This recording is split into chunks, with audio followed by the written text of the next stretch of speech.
المرسلين صلوات سيدنا ونبينا وشفيع ذنوبنا وطبيب قلوبنا وحبيب نفوسنا أبي القاسم محمد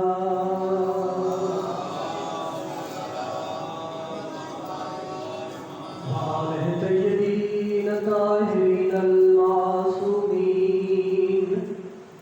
الذين أذهب الله عنهم الرجس وطهرهم تطهيرا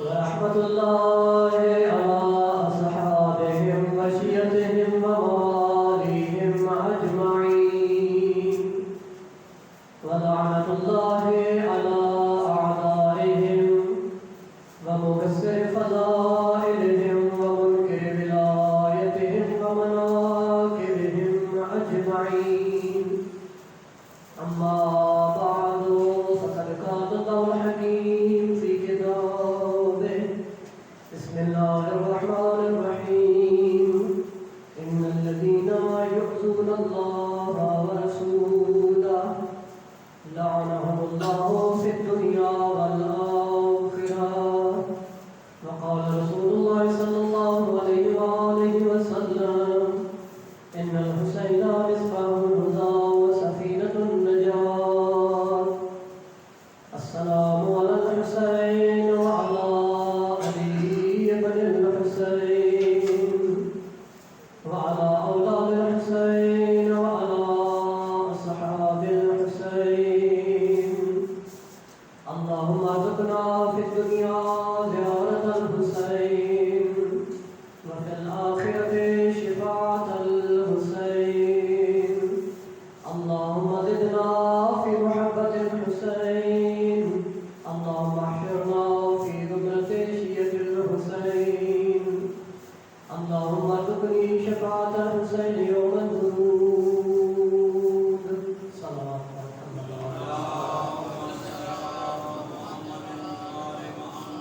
نعرہ تکبیر نعرہ رسالت نعرہ حیدری صلوات محمد وآل محمد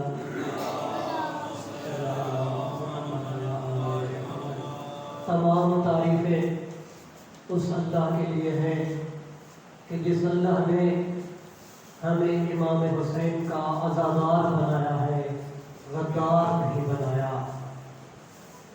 لاکھوں درود و سلام اللہ کے ان مصطفیٰ، ان مرتضیٰ، ان مجتبیٰ بندوں پر کہ جو کسی بے زر کو دیکھیں تو ابو ذر بنا دیتے ہیں، جو کسی بیدار کو دیکھیں تو مقداد بنا دیتے ہیں، جو کسی مجبور کو دیکھیں تو مختار بنا دیتے ہیں، اور کسی گنہگار کو دیکھیں تو اسے حر بنا دیتے ہیں۔ پوری دنیا میں جو انسان اپنے دشمن کی پوری طاقت کو لعنت کا طوق بنا کر اس کے گلے میں ڈالے اسے حسین ابن علی کہتے ہیں۔ آج پوری دنیا میں یا حسین کی صدائیں آ رہی ہیں۔ سامعین گرامی قدر 9 محرم آج ہو چکی ہے۔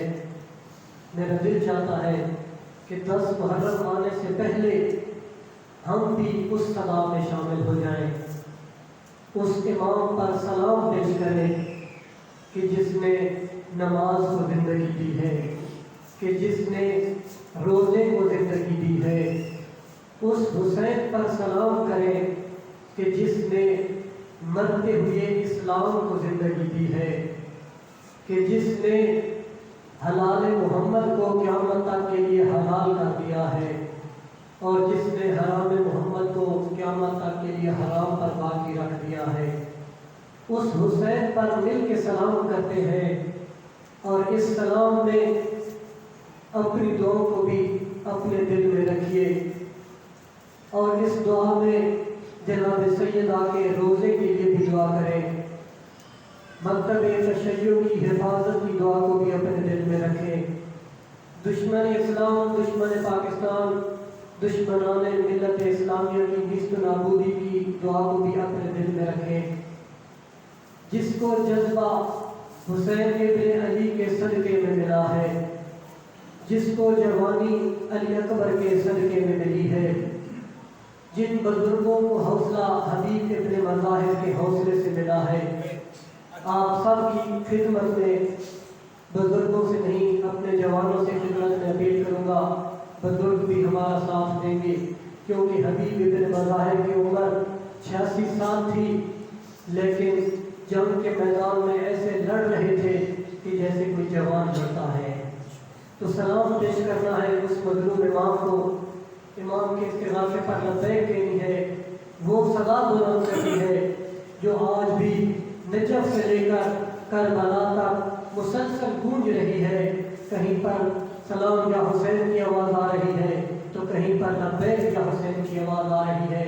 اپنی پوری طاقت کے ساتھ بچوں سے، نوجوانوں سے، بزرگوں سے التماس کر کے کہوں گا کہ اس نعرے کا جواب اپنی پوری طاقت کے ساتھ دینا ہے۔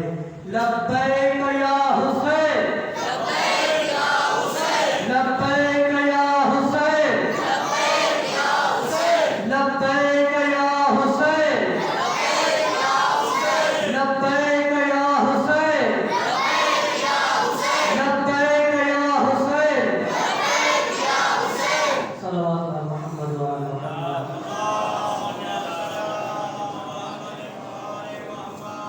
آج ایک نعرہ جو دنیا کی ہر زمین پر گونج رہا ہے، تو اس نعرے کا مطلب یہ ہے کہ حسین زندہ باد ہے، یزیدیت مردہ باد ہے۔ یہ جو ہر طرف سے صدائے حسین آ رہی ہے تو پتہ چلا یزید مر گیا ہے، حسین قیامت والے دن تک کے لیے زندہ ہو گیا ہے۔ اگر کوئی کہے کہ آج بھی اگر کوئی اس کا نام لینے والا ہو، طاقت بھی اس کے پاس تھی، حکومت بھی اس کے پاس تھی، تخت و تاج بھی اس کے پاس تھا، مال و دولت بھی یزید کے پاس تھا، کرائے کے لوگ بھی اسی نے خرید کیے ہوئے تھے، لیکن آج کائنات کو یہ ہم بتانا چاہتے ہیں کہ تم اپنی مرضی سے پوری دنیا میں سروے کر کے دیکھ لو، آج بھی تمہیں پوری روئے زمین پر اتنے یزید کے نام پر زندہ رہنے والے لوگ نہیں ملیں گے جتنے حسین کے نام پر مرنے کو تیار جوان ملیں گے۔ عظمت امام حسین بلند صلوات۔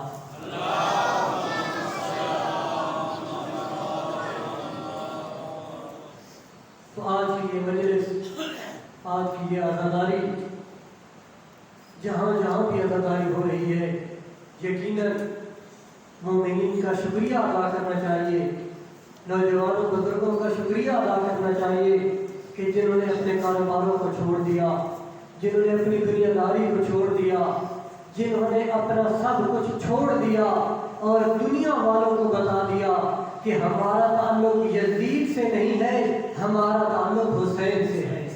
ہم نے آج سب کچھ چھوڑ دیا ہے۔ 9 اور 10 محرم کو کوئی حسینی جو ہے وہ دنیاوی کام نہیں کرتا، دنیاوی مال و دولت اکٹھا نہیں کرتا، تو دنیا آج آ کر دیکھ لے کہ یہ حسینی تمہیں ہر جگہ پر ملیں گے، یہ حسینی ہر جگہ پر تمہیں صدائے حسین بلند کرتے ہوئے ملیں گے۔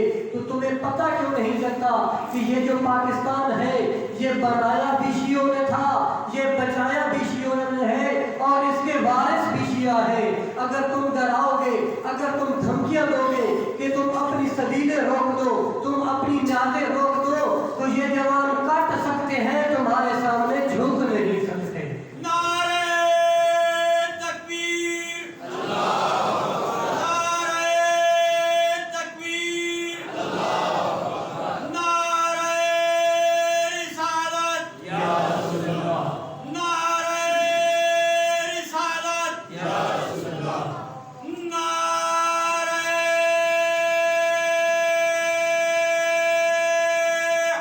حیدر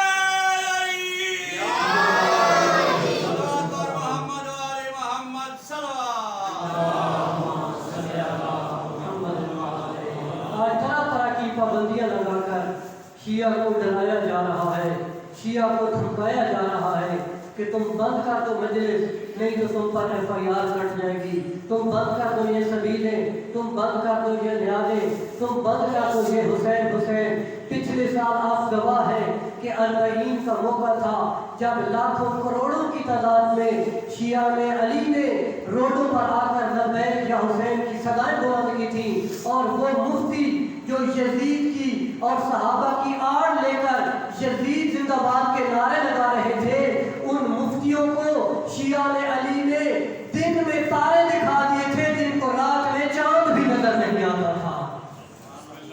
تو یہ مت دھمکیاں ہمیں دے کہ یہ ڈر جائیں گے۔ اگر ہم ڈرنے والے ہوتے، اگر ہم مرنے والے ہوتے تو کربلا میں ہی مر جاتے۔ ہم زندہ ہیں، آج بھی زندہ ہیں۔ تمہارے بڑوں کے ڈرانے والے، بڑے بڑے دھمکیاں دینے والوں کا کوئی نام لینے والا نہیں۔ آج بھی حسین زندہ ہے اور قیامت والے دن تک حسین زندہ باد رہے گا۔ صلوات محمد و آل محمد۔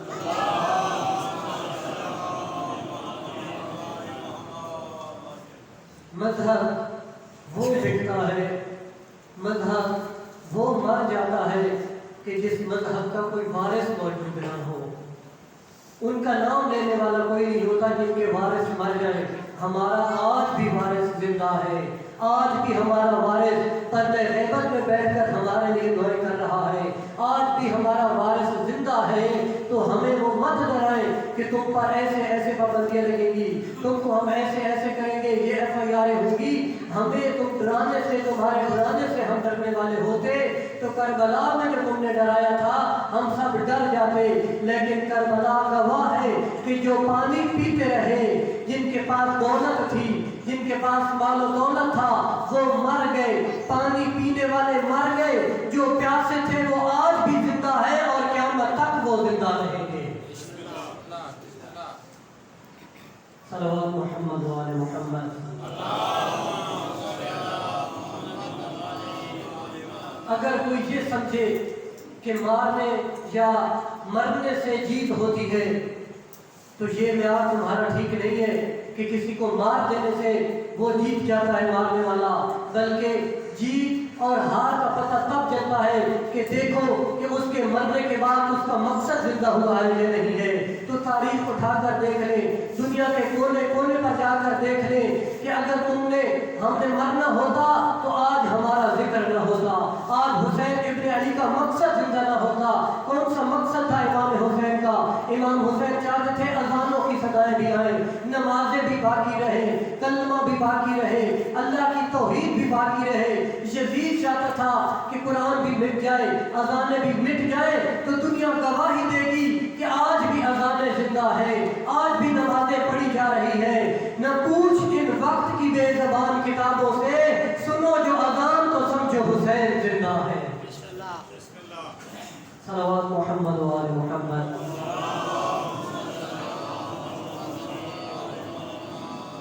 انسان کو بیدار تو ہو لینے دو، ہر قوم پکارے گی ہمارے ہیں حسین۔ یزید کل بھی مرد آباد تھا، یزید آج بھی مرد آباد ہے، یزید قیامت والے دن تک مرد آباد رہے گا۔ امام حسین کل بھی زندہ باد تھے، آج بھی زندہ باد ہے اور قیامت والے دن تک زندہ باد رہیں گے۔ اگر تمہیں اتنی ہی شوق ہے نا یزید کی وکالت کرنے کی تو پھر کھل کر یزید کی وکالت کرو۔ ہم حسین کی وکالت کریں گے، تم یزید کی وکالت کرو، پھر بتانا پڑے گا تمہیں بھی کہ یزید کی ماں کون ہے، ہم بھی بتائیں گے کہ حسین کی ماں کون ہے۔ تم بتاؤ گے یزید کا باپ کون ہے، ہم بتائیں گے حسین کا باپ کون ہے۔ ہم بتائیں گے کہ حسین کا باپ علی ہے، حسین کی ماں بطول ہے، حسین کا نانا محمد ہے، حسین کا بھائی حسن ہے۔ تمہیں بھی بتانا پڑے گا تو دنیا والے خود پہچان جائیں گے حسین کی کتنی عظمت ہے اور یزید خبیث کا کیا مقام ہے۔ اگر ہم عرض کریں گے تو تمہیں شکایت ہوگی، ہم سے نہ پوچھو کہ یزید کی اوقات کیا ہے۔ اگر یزید کی اوقات دیکھنی ہو تو یزید کے اپنے بیٹے کی اس سے سن لو کہ یزید کا جو اپنا بیٹا تھا وہ یزید کے بارے میں کیا کہتا تھا۔ اگر ہم کہیں گے تو تمہیں شکایت ہوگی. ہم سے نہیں اپنوں سے پوچھ لو.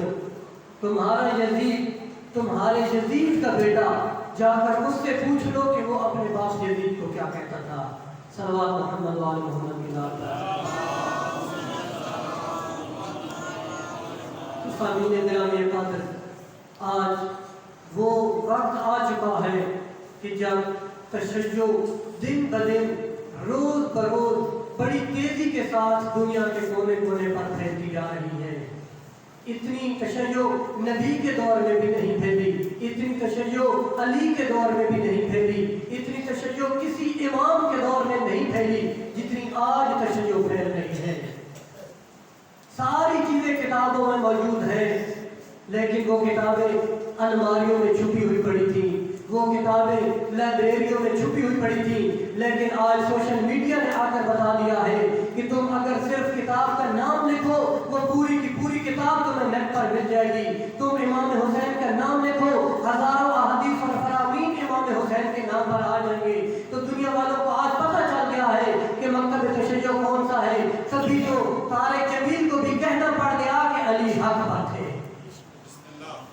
تشیع اتنی پھیلی ہے کہ آج ہمارے برادران کے بڑے جلد عالم دین مولانا طارق جمیل بھی یہ کہتے ہوئے نظر آتے ہیں کہ علی حق پر تھے.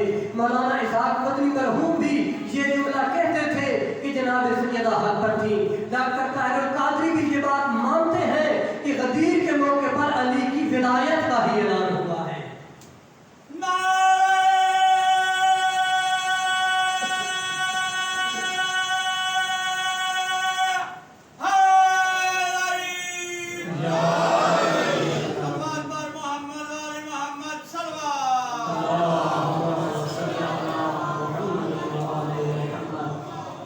سبب ہے آج کے دنوں کا، آج کے حالات کا، آج کے وقت کا کہ بڑے بڑے جلیل عالم دین یہ ماننے کے لیے تیار ہو گئے ہیں کہ اگر حق پر تھی تو جناب سیدہ تھی، اگر حق پر تھے تو علی حق پر تھے.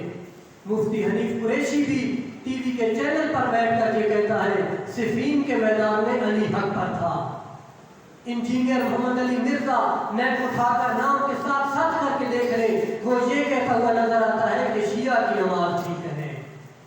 ان کو کیسے پتا چلا؟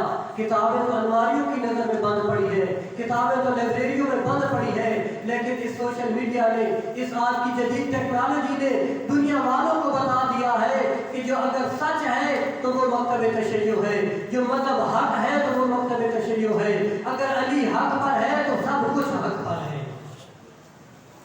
صلوات محمد و آل محمد کی ذات پر.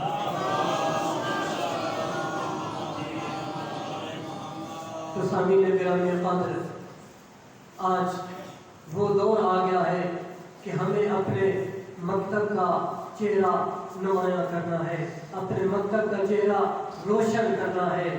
ضرورت ہے، آج دنیا مان رہی ہے کہ اگر حق پر ہے تو یہی ہے، نماز بھی ٹھیک ہے تو ان کی ٹھیک ہے، امام بھی ٹھیک ہے تو ان کے ٹھیک ہے، جناب سیدہ بھی حق پر ہے تو جناب سیدہ حق پر ہے. سب کے سب ماننے کے لیے تیار ہو گئے ہیں. تو یہ ہماری مجالس، یہ ہماری عزاداری، پھر اگر کوئی پابندی لگاتا ہے، کوئی دھمکیاں لگاتا ہے تو جو شیعہ علی ہوتا ہے وہ یزید کے سامنے کٹ تو جاتا ہے لیکن اس کے سامنے جھک نہیں سکتا. صحابیوں کا بڑا مقام ہے. ہم کسی کے مکتب کے، کسی اور مذہب کے مقدسات کی توہین نہیں کرتے، لیکن یزید کے بارے میں ہم ان سے کوئی کمپرومائز نہیں کر سکتے. اگر وہ یزید کی وکالت کریں گے تو ہم ڈنکے کی چوٹ پر کہیں گے کہ تمہارا یزید پیر تمہیں مبارک، ہمارا شبیر ہمیں مبارک.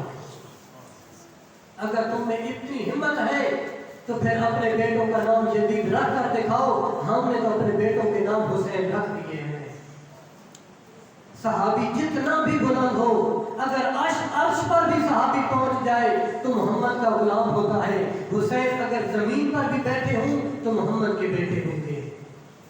ہم کسی کی توہین نہیں کرتے، ہمارے مجاہدین نے حرام قرار دیا ہے کہ کسی بھی مذہب کے مقدسات کی توہین کرنے کی تمہیں اجازت نہیں ہے، لیکن علی کو حق کہنا یہ ہمارا حق ہے، علی کے فضائل پڑھنا یہ ہمارا حق ہے، علی کے فضائل پڑھنے سے کوئی دنیا کی طاقت ہمیں نہیں روک سکتی۔ اس پاکستان میں ہر جگہ پر ہم حسین حسین کرنے کا حق رکھتے ہیں، کوئی ہمیں حسین حسین کرنے سے نہیں روک سکتا، کوئی ہمیں علی کو بلا فصل خلیفہ ماننے سے نہیں روک سکتا۔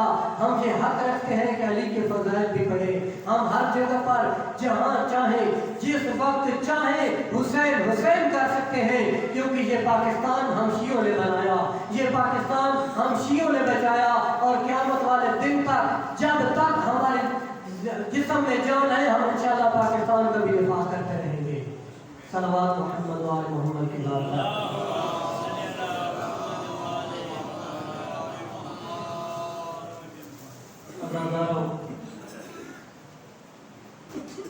آج 9 محرم ہو چکی ہے، حسین حسین کی صدائیں ہر جگہ پر آ رہی ہیں۔ پتہ چل گیا دنیا والوں کو کہ نبی کے بیٹے کی شہادت کے دن آ گئے۔ محبت رکھنے والے سب کچھ چھوڑ کر امام کا غم منانے آ گئے، بغض رکھنے والے اپنی خوشیوں میں چلے گئے۔ یہ واضح ثبوت ہوتا ہے کہ کسی کے ساتھ غم میں شریک ہونا، اور اگر محبت ہو تو اس کے غم میں شریک ہوتا ہے، اگر بغض ہو تو اس کے غم کے دن وہ خوشیاں مناتا ہے۔ دیکھ لیجئے اپنے ارد گرد کون آج خوش ہو رہا ہے، کون آج خوشیاں منا رہا ہے۔ اگر غمگین ہو رہا ہے تو سمجھو حسینی ہے، اور آج بھی اگر وہ خوشیاں منا رہا ہے تو سمجھو یہ یزیدی ہے۔ عزادار و صحابی ہوتے رہے 10 محرم کو شہید، جب سارے ہو گئے نہ شہید، ہم شکل پیغمبر آئے، کہا بابا مجھے بھی اجازت دیجیے، میں بھی میدان میں جانا چاہتا ہوں، دشمن کے ساتھ جنگ لڑنا چاہتا ہوں۔ تاریخ یہ بات کہتی ہے کہ مظلوم کربلا نے بڑی جلدی جناب علی اکبر کو اجازت دے دی۔ کربلا کے باقی شہیدوں کو امام نے بڑی دیر کے بعد اجازت دی۔ جب قاسم آئے تھے اجازت مانگنے، فرمایا قاسم تو اپنی ماں کا سہارا ہے، میں آپ کو کیسے اجازت دے دوں۔ جب مولا عباس آئے اجازت مانگنے تو امام فرماتے تھے انت صاحب البائی، اے عباس تو میری فوج کا علمدار ہے۔ لیکن تاریخ یہ بات کہتی ہے، مکر کی کتابیں یہ بات کہتی ہے کہ جب شفیع پیغمبر آئے تو امام علیہ السلام نے اجازت دینے میں ذرا بھی دیر نہیں کی، لیکن ایک جملہ تاریخ نے لکھا ہے عزاداروں کہ جب قاسم کو اجازت دی تھی تو بول کر اجازت دی تھی، جب عباس کو اجازت دی تھی تو بول کے اجازت دی تھی، جا عباس اگر ہو سکتا ہے تو پانی لے کر آ جا۔ لیکن مقتل کہتا ہے کہ جب اکبر نے اجازت مانگی نا تو سر سے لے کر پاؤں تک حسرت بھری نگاہوں سے دیکھتے رہے، کچھ بولے نہیں۔ جناب علی اکبر سمجھ گئے کہ میرے بابا نے مجھے اجازت دے دی ہے۔ اجرکم اللہ عزادارو، جناب علی اکبر تیار ہوئے۔ کسی بھی شہید کی جب خیموں سے نکلنے لگا نا تو اس کا ماتم نہیں ہوا۔ عزاداروں 2 شہید ہیں کربلا کے کہ جب وہ خیموں سے نکلنے لگے تو وہ جوان نہیں بلکہ ان کا جنازہ نکل رہا تھا۔ کون سے ہیں وہ شہید؟ ایک ہے مظلوم کربلا امام حسین، جب خیموں سے نکلے ایسے لگ رہا تھا جنگ کے لیے نہیں امام کا جنازہ نکل رہا ہے، اور دوسرے جناب علی اکبر جب نکل رہے تھے تو اس وقت آوازیں آ رہی تھی، واہ غربتا واہ محمدا واہ غربتا، اے اکبر ہماری غربت پر رحم کر دے۔ ماتم ہوا، علماء پڑھتے ہیں کہ بیویوں نے ماتم کیا اور کہا کہ اکبر ہماری غربت پر رحم کر۔ اجرکم اللہ عزادارو، ماتم کی حالت میں جناب علی اکبر میدان کو روانہ ہوئے۔ غریب کربلا نے خدا حافظ کیا، لیکن جب تک بیٹا جاتا رہا غریب کربلا پیچھے سے چل چل کر دیکھتے رہے، زیادہ لمبا نہیں کرتا۔ عزادارو، امام حسین علیہ السلام جب اپنے بیٹے کو روانہ کیا نا تو کسی بھی جوان کو جب بھیجا تھا نا تو اللہ کو گواہ نہیں بنایا کہ قاسم تم جا رہے ہو، میں اللہ کو گواہ بنا کر کہہ رہا ہوں کہ قاسم تو جا رہا ہے۔ عباس کے جانے پر بھی اللہ کو گواہ نہیں بنایا، لیکن مقتل کہتی ہے کہ جب علی اکبر روانہ ہوئے نا تو انگلی آسمان کی طرف اٹھائی اور کہا اللہم اشہد ہؤلاء القوم، میرے اللہ گواہ رہنا میں وہ جوان بھیج رہا ہوں خلقاً و خلقاً و منطقاً بنبیک، میرے اللہ جو کردار، جو گفتار، جو رفتار میں ہم شکل نبی تھا، میں وہ جوان بھیج رہا ہوں کہ جب میں اپنے نانا کی زیارت کا مشتاق ہوتا اپنے علی اکبر کے چہرے کی زیارت کرتا۔ اجرکم اللہ آزادارو، جناب علی اکبر چلے گئے میدان میں، 80 ملعونوں کو فنار کیا، پیاس نے بڑا مار مکایا تھا، واپس آئے بابا ایک گھونٹ پانی کا مل سکتا ہے۔ اجرکم اللہ عزادارو، ایک وقت تھا جب جنگ صفین لڑی جا رہی تھی، امیر المومنین خیموں کے باہر کھڑے ہوئے تھے، محمد حنفیہ جنگ کر رہے تھے، مولا نے خود پانی پلا کر محمد حنفیہ کو امامہ پہنا کر ہاتھ میں تلوار دے کر روانہ کیا تھا، اور جب محمد حنفیہ جنگ کر رہے تھے نا تو دیکھ رہے تھے علی ابن ابی طالب۔ محمد حنفیہ جب جنگ کرنے کے بعد واپس آئے تو صحابیوں کا انتظار نہیں کیا تھا علی نے کہ صحابی جائیں اور محمد کو پانی پلائے، جیسے ہی دیکھا محمد واپس آ رہا ہے علی نے پانی کی مشک اٹھائی، دوڑ کر گئے ہیں محمد تو جنگ کر آ رہا ہے، یہ پانی جلدی جلدی پی لے۔ میں کہوں گا یا علی آپ نے پانی پلا کر بھیجا تھا، آپ بھی پانی پلانے کے لیے آپ جلدی آ گئے، مشک میں جو پانی بچ گیا تھا نا وہ محمد حنفیہ کی ذرہ پر ڈالنا شروع کیا۔ محمد کہتا ہے بابا میری ذرہ پر پانی کیوں ڈال رہے ہیں؟ آواز آئی اے محمد بیٹا گرمی کے عالم میں آپ کی ذرہ گرم ہو گئی ہے، میں پانی ڈال کر آپ کے جسم کو ٹھنڈا کرنا چاہتا ہوں۔ میں کہوں گا یا علی آج آپ کا اپنا بیٹا پانی پلا کر بھیجا، واپس آیا تو جسم پر بھی پانی ڈال رہا، آج ذرا دیکھ کربلا کا میدان۔ اور جب آیا علی اکبر اپنے بابا سے ایک گھونٹ پانی مانگا، مظلوم فرماتے اکبر میرے پاس پانی ختم ہو گیا ہے۔ اجرکم اللہ عزادارو، جب ایک وقت تھا نا مدینے میں جب علی اکبر نے کہا تھا بابا میرا دل چاہتا ہے کہ مجھے انگور پسند ہے، تو امام علیہ السلام نے مسجد کی طرف ستون کی طرف اشارہ کیا تھا اور اللہ نے جنت سے وہ انگور بھیجے تھے۔ میں کہوں گا مولا وہ